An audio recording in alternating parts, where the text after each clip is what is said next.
Bienvenido familia a un nuevo Hi video. guys, welcome to the video. We added some lights to the casita, so we're gonna show you a little clip of like what we did. We added to the house, and here's Kobe.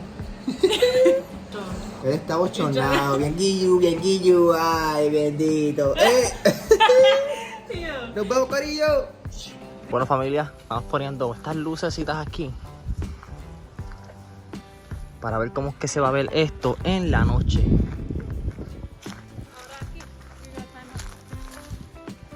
Vamos a ver cómo es que se va a ver esto, corillo. O sí. Este carrete es el zip tie. No me di cuenta que esto estaba suelto en el piso. Se me olvidó apretar esto para después apretar el zip tie allá porque lo estoy amarrando así. Vamos a ver el palo, mira. Tiene un zip tie ahí, no sé si lo puedan ver, pero ahí lo estoy amarrando.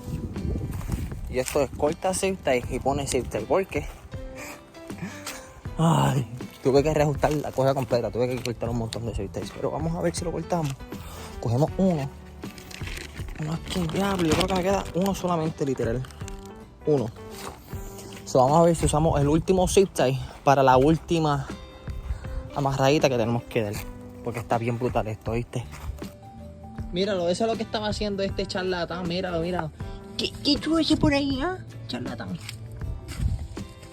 Bueno, familia, así van las luces y veremos a ver en 1, 2.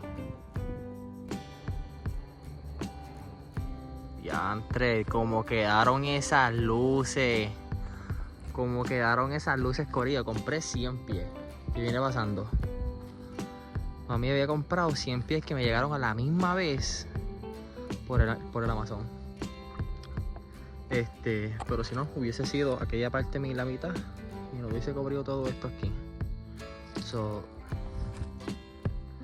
thank you very much. Diablo, como alumbra, ahora está alumbrado todo esto aquí. Esto parece un sueño ahora mismo.